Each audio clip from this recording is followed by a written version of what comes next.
problem is 70% of the people you've arrested have no criminal record.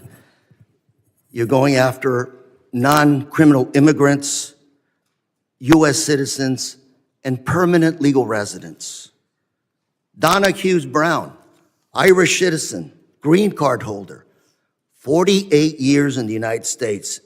She also happens to be the mother of a U.S. Marine, sister to a retired Army colonel. She's in ICE detention since July. She tried to come back from Ireland, arrested, has been there since then. Her crime? She wrote 2 bad checks for less than $80 a decade ago.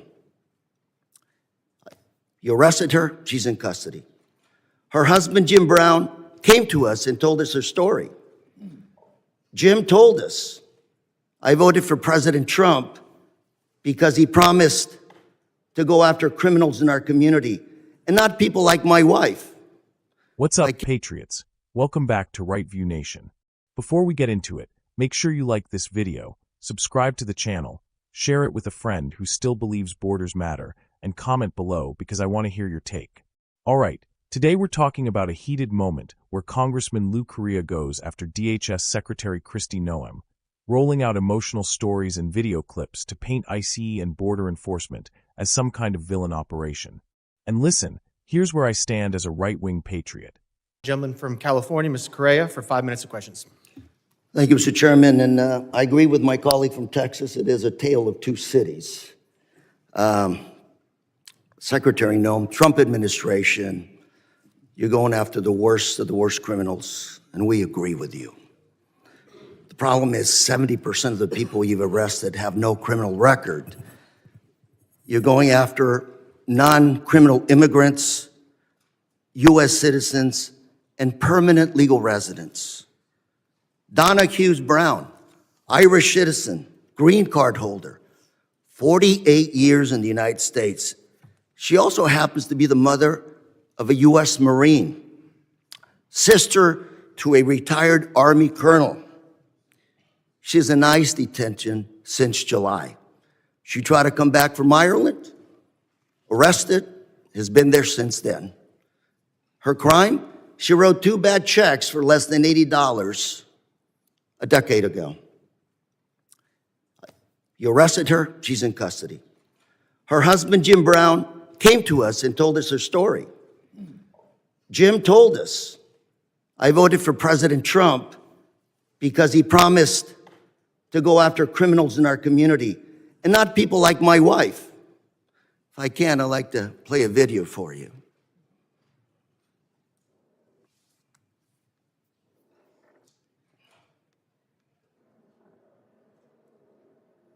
Then he also voted for President Trump. Yes, sir. Why did you vote for him? Because I was an idiot. 80% of the evangelical Christian people were lied to, if you really want to know the truth, and that's exactly what happened. They said criminal, and I believe criminals need to be off the street. I just want to make sure people watching this understand who you are. My wife and I, when we don't work, we're ministers. We help the needy. That's what we do. And that's who they're arresting. Now, we've got Mr. Jim Brown before you. He's standing up. Hopefully you can talk to him a little bit. These people, Donna Hughes Brown, are not the individuals that should be deported.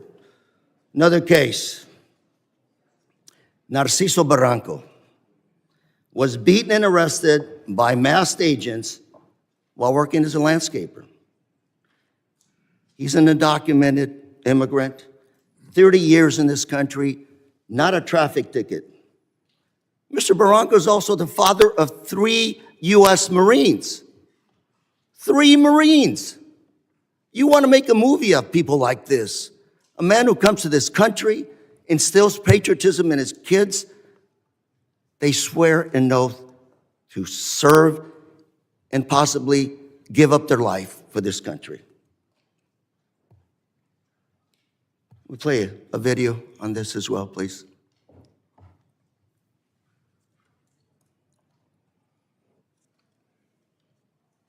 Masked federal agents were filmed pinning a man to the ground and repeatedly striking him in the head and neck before putting him in an unmarked car. The man in the video has been identified as Narciso Barranco and is the father of 2 active duty Marines and 1 Marine veteran. The Department of Homeland Security said an illegal alien was arrested by Border Patrol agents after he, quote, assaulted federal law enforcement, adding that Barranco, quote, swung a weed whacker directly at an agent's face. Video shared by DHS and reviewed by CNN shows Barranco running with a weed whacker, but does not show him striking officers. I also have with us today Alex Barranco behind you, a retired Marine. That's his father. And Alex, on behalf of myself, members here, I want to thank you for your service to our country, and we also thank your brothers for serving our great country. Thank you very much. Got another case. George Rete, 25-year-old, native of California, my home state. He's a U.S. citizen, Army veteran who served in Iraq. Well, on his way to work, he came to an immigration checkpoint, pulled over. I don't know where officers deployed tear gas on him, broke his car window, pepper sprayed him, and dragged him out of his car. An American citizen held for 72 hours without any charges, wasn't even given the opportunity to shower, to wash off that paper Gentleman's spray. time's expired. I now recognize the gentleman from Mississippi, Mr. Guest. Mr. Chairman, I have 2 articles I'd like to present for the record. Unanimous consent. Under President Trump, an agency intended to keep Americans safe has diverted resources from child abuse, trafficking, and terrorism to immigration enforcement. Second is this letter from my Orange County Sheriff, Don Barnes, essentially talking about all the individuals under Prop 50 referred to ICE 2025 year to date. 50 of them. Without objection. ICE never showed up to pick them up. Without Mr. objection. Chairman. I will Chairman. entertain, Chairman. UCs at the end of the hearing. I want to entertain all UC motions at the end of the hearing. We have witnesses. I want to make sure everybody has time. So if we do this now, we do have a witness has to leave. You're just going to be taking time from other members. But I will entertain UC motions at. America has the right to enforce its laws, secure its border, and remove people who are here illegally. Period. But at the same time, we are not a third world country. If federal agents are operating in ways that look sloppy, reckless, or politically motivated, we should want that fixed immediately. Because if we don't demand accountability, the left will use every single messy incident as an excuse to gut enforcement altogether. Korea starts with the classic framing. You say you're going after the worst criminals, but you're arresting non-criminals.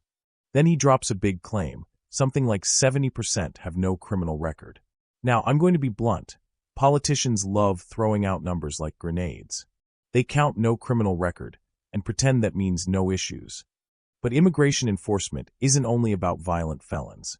It's also about visa overstays, illegal entry, deportation orders, fraud, and repeat violations.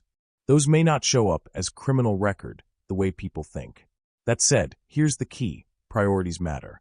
If you've got limited resources, Americans reasonably want the focus on dangerous offenders and national security threats. If that's not happening, people have a right to ask why.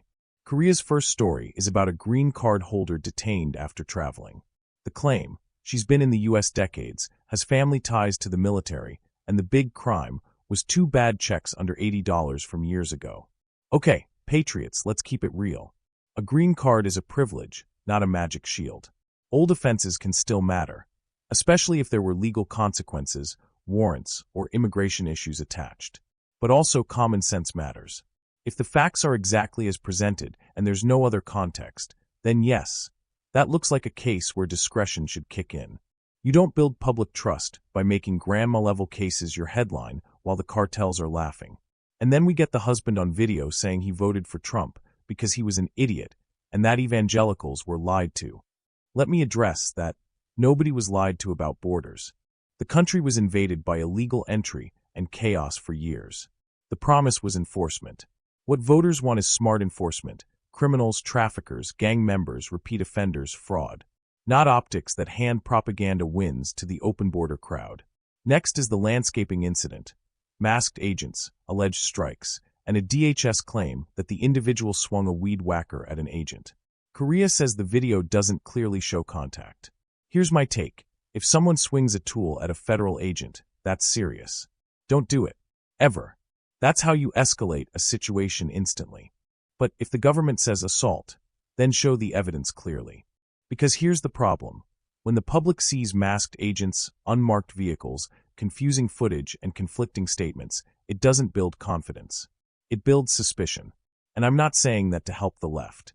I'm saying it because I want enforcement to be strong, clean, and defensible, so it can't be undermined by media spin. Body cams. Clear identification. Professional restraint. If an agent crosses the line, hold them accountable. If an activist politician is twisting the story, expose that too. We can do both. Korea keeps leaning on. This person's kids served in the Marines. He even brings in a retired Marine relative and thanks them for service.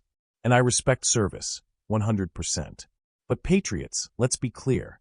Having relatives in the military doesn't erase immigration status.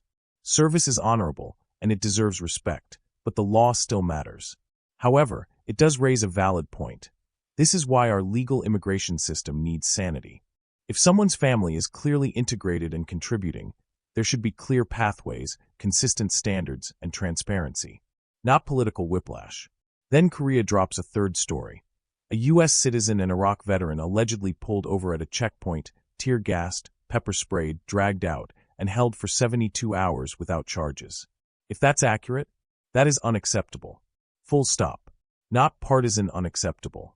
American unacceptable. A citizen doesn't get held without charges because someone had a bad day or because bureaucracy is asleep at the wheel. But again, we need verified facts. Because politicians also cherry-pick details and remove context. So if you're going to make a claim like that, it should be investigated, documented, and either confirmed or debunked publicly. Here's the Right View Nation position, plain and simple. Secure the border. Enforce immigration law. Deport criminals, traffickers, gang members, and repeat violators. End sanctuary games. Support agents doing their job legally and professionally.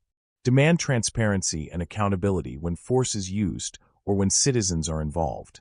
Because if enforcement looks chaotic, the left will use it to push open borders.